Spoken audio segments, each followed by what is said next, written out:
But as a child, I experienced and witnessed a multitude of negative behaviors that most children shouldn't.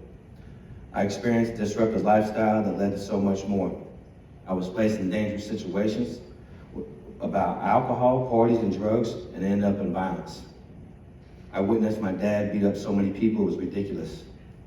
I saw my mom, which is in the room right now, I saw my mom pushed around, and there's some nights that her and I couldn't sleep. We had to stay up together, just to keep each other company. It wasn't healthy, and I needed normalcy. I got that whenever I went to my grandparents' house. It didn't matter which side, whether it was my mom's dad's mom and dad, or my mom's mom and dad. Either way, there was some normalcy there, because they were all Christians. But my dad's mom and dad, they were Southern Baptist. And then my mom's mom was Methodist, and then my mom's dad was Catholic. So I didn't get no normalcy there. I was pulled multiple different directions, just in my faith alone. So, but at least there was some type of normalcy there compared to everything else that I was dealing with and I was witnessing because of drugs and alcohol and violence. And this was just as a child. That day right there, on this photo, actually there's another picture, I believe, or whatnot, that has my birthday. It said birthday instead of birthday. That was from, alcohol and drugs, adults, I wasn't taught how to deal with my feelings because I was pulled so many different directions. So eventually they ended up going out of control whenever I was growing up. So I ended up hitting a boiling point as a child. By the time I made it to middle school, I was drinking, smoking cigarettes, smoking weed, and transporting cocaine back and forth from Chicago, all before I turned 15 years old. I felt the devilish things. I was kicked out of my house when I was 16. And my parents got a divorce by the time I was 17, and she remarried by the time I was 18. I became a product of my environment. I was charged with, I fell for the devilish ways that led me to believe my life was normal in some way. With all this madness, I wound up in prison. I committed so many felonies, I can't even remember them all. I was charged with burglary, selling drugs, assaults, conspiracy, and even a drive-by shooting. Even after being sentenced to prison, being incarcerated, I still didn't learn. I got caught selling drugs in prison. And as Shayla would say, entrepreneur. They had a place for me, that's for sure. I ended up doing 10.5 months in the hole. 9 months of that was solitary confinement. So most people don't come out normal at all, let alone come out like me. I'm not saying I'm normal by any means. But I now look back at these events and I can now see that God was with me through all of it. There was many events that occurred that God could have only put in place for me to be able to get through what I was going through and what I had gone through. I talked to him while I sat there in solitary confinement, but I didn't believe he was listening, let alone he would be able to talk to you. I first lost my maternal grandmother while I was in prison. That hurt bad. I couldn't be there and speak to her and be there for my mom whenever I needed to be. I wanted to talk to her and ask her to forgive me for what I had become. I spent time with rapists, murderers, and without a question, I witnessed acts of violence in prison that still haunts me in my dreams to this day. When I lost my paternal grandmother, it triggered something in me that I needed to change. I needed to get out of prison, so I did. After 5 years and 3 months incarcerated, I was released on June 6, 2011. As I look back now, I know God was with me. He gave me the strength to change and to do what I needed to do to get out of prison. But I still not come to the Lord. I was still lost in my faith as a believer. I didn't realize it at the time, but whenever I got out, God was again with me to humble me through the transition from prison to society. It was difficult. And I know there's a few people here that understand that, the transition. But most people really don't, because whenever you're incarcerated like that for so long, it's really difficult just to be around a group of people, a small group, maybe like 3 or 4 people. So going to Walmart, I remember whenever I got out, I couldn't handle anxiety, going to shopping in Walmart, people bumping into naturally, that they don't say excuse me. That didn't happen to where I just came from. People don't bump into you, and if they do, it's for a reason.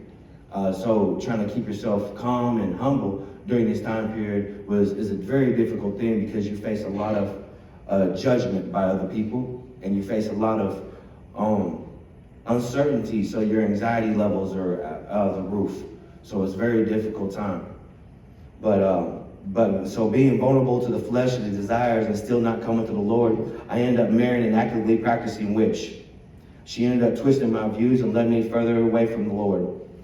With trust issues from prison and vulnerability, my wife at the time made a way for me to trust and love her and follow her lead, versus the opposite in God. I wound up drinking a lot. I put up with many years of her cheating and lying, and because of my pride, I wasn't able to give up on my marriage. And I didn't want another failed event in my life. I didn't want to be divorced. So because of my pride, I suffered, and so did her kids. My wife and the 3 kids that I helped raise for 6 years, I ended up losing that. That was the hardest thing to lose in a divorce, is when the kids are not yours. That's the biggest thing I can really say, is that in a relationship, the first thing that people do is get to know the individual, but then you always end up getting attached to the kids. At least I do. And that's an issue, because like I said, in the divorce, I had no rights whatsoever, because I was just a step parent. I lost the kids. I had no way of having any visitation rights, speaking to them. So almost 6 years of raising 3 children, and then all of a sudden I never speak to them for years, literally years. After my divorce, I became homeless with no job, no vehicle, and addictions that I was actively in, because I wasn't handling the divorce well. I started living a bar and club scene lifestyle: girls, alcohol, drugs, and violence. I still had not come to the Lord, but looking back, He was there. He got me through it. I was reckless. I became something that of the dark side that people in the dark side have nightmares of. I started working for the wrong people, and I ended up dead.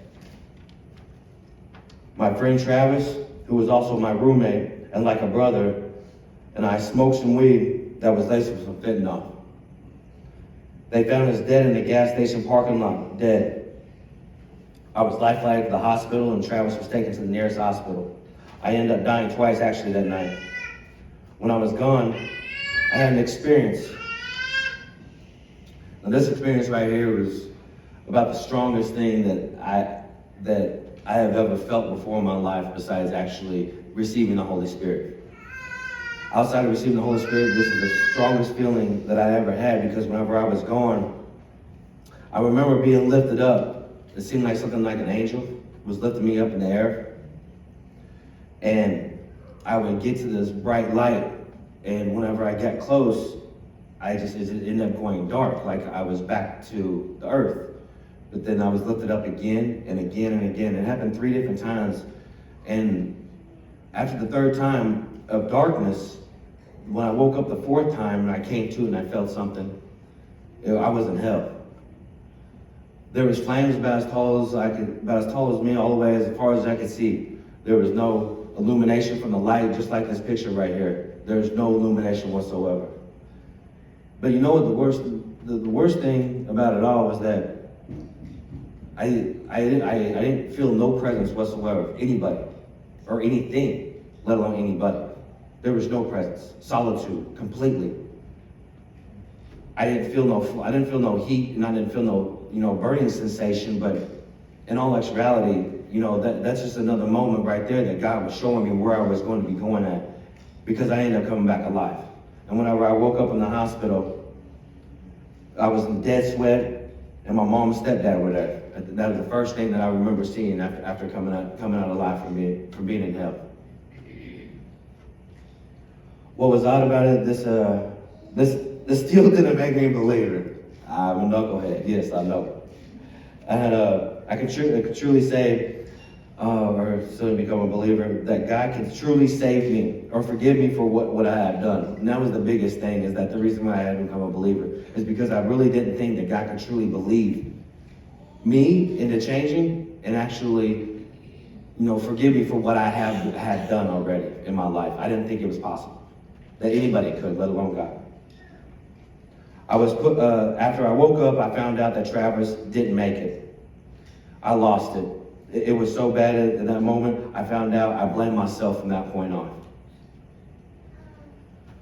I was put in protective custody for weeks, and in the meantime, my ex-wife was reaching out, and I fell for her ways again. I tried working it out with her, with my ex-wife, but we even started a successful business together. Like I said, I'm done. Sorry, people. In May 2020, I was given an opportunity that was going to be life-changing.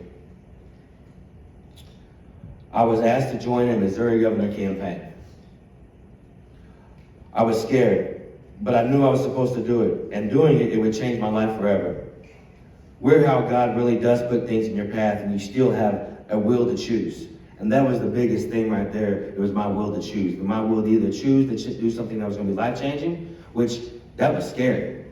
I broke down crying that day before I showed up, because I didn't know what to expect, but I knew that it was going to be life-changing. I had to give up a lot. And it wasn't because of the Lord, it was because that was just because I knew I had to do something to change for the better of myself. I chose change for a better life, and I had stopped working for the people I used to work for, and it didn't take long for my ex-wife to start up her old ways again. I wasn't going to go through that again, so after she started up her old ways, I ended up walking away from everything. The kids was there again. I ended up getting separated from the kids again. And, I just lost all any type of basis that I had of a family. After being on the campaign for a while, I noticed conversations that other individuals in the campaign had. They would talk about how God talks to them. And that didn't make any sense. And in some ways, I thought, all y'all Christians crazy. You talking about God talking to some spiritual person that doesn't exist? To me, y'all are crazy. I really thought y'all were crazy. Now I'm crazy, by the way. I just want to let y'all know that. Good. I started noticing the light that shined around one of the Christians, and I felt drawn to it. I wanted to know what it was. She told me it was Jesus. But that didn't make any sense to me at all. One day I finally asked God how God talks to them, and that set new events into motion. I then started to pay closer attention to the discussions. And one day I was asked what my green bracelet was that I wore on my wrist every single day was for. I told that person to figure it out. And within an hour, this person came back to me and asked me who Travis was. And that day I finally opened up and started talking about my past and all of what I've been holding in. Because there is no single way possible that this individual could have found out who Travis was, why I wore this green bracelet. There is no possible way. None. Zero. And this individual was able to tell me who this person was. God is the only person that's able to talk to this person. And I wasn't listening. So there is no way for a stranger to know about this, Travis. Sometimes God talks to people through others. And because I went so many years not listening to him, he used this person that was walking in obedience with him. And so for 3 weeks straight from that point on, I could feel the presence of God, and I cried every single day. The Holy Spirit was working on me in ways that I could never imagine. And literally, these were tears that I would cry every day, and these wasn't tears of sadness. These were tears of joy, things that I was experiencing, things that I was letting go. I started attending church with my new Christian friends, but because of my pride to live life without him, I still suffered. I was making new friends, and I started getting mentored by a pastor. The enemy started working in the new friendship that I had built. And these Christians, and eventually, I was no longer welcome to attend church. But after 33 days, I received a phone call from a pastor who was mentoring me. He told me he was wrong and had forgiven me and asked me for my forgiveness for his behavior. For this to happen, only God could do this. During those 33 days,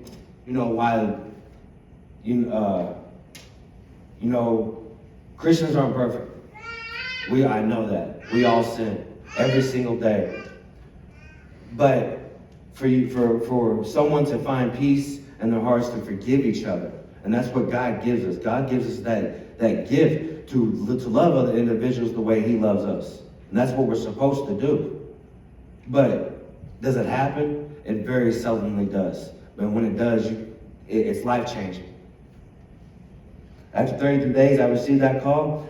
So, but after, it's just, I was fighting something inside of me that was, I was already experienced, I already had the Holy Spirit in me. Don't run away from it. That's the worst thing you could do. Accept God at that point. Once you have the Holy Spirit, accept God. Because if you don't, you will fight the worst devil, the worst blackness, the worst darkness that any people ever could think of. It will make you do things and want to do things that you never even imagined of wanting to do. And that's because you're running away is what you're doing. And once you get that, you don't want to run away. You want to accept it. So on September 13, 2020, I surrendered my life to the Lord, and I was baptized in front of my new friends and family. That was the most glorious day of my life. Since that day, I've humbled myself in so many ways and given up addictions that opened me to demonic activity. Only God, we could find peace. I had to let go of things that weren't my fault and things that were. I had to let go of any anger and animosity that I had towards others, anyone, and forgive them. I had to forgive myself and stop allowing pride to trigger my sin. What I found out is that pride was the most root of all my sin. And only with God can we let this go. No amount of drugs, no amount of alcohol, no amount of money, no amount of women can take that away. God always makes sure that we have to lean on to Him, always. I'm still not perfect. I still sin. But I try to do better, and I know Jesus Christ forgives me. I have been volunteering Celebrate Recovery when I have time. Love serving in my church. My relationship with conversation with my family are much better now.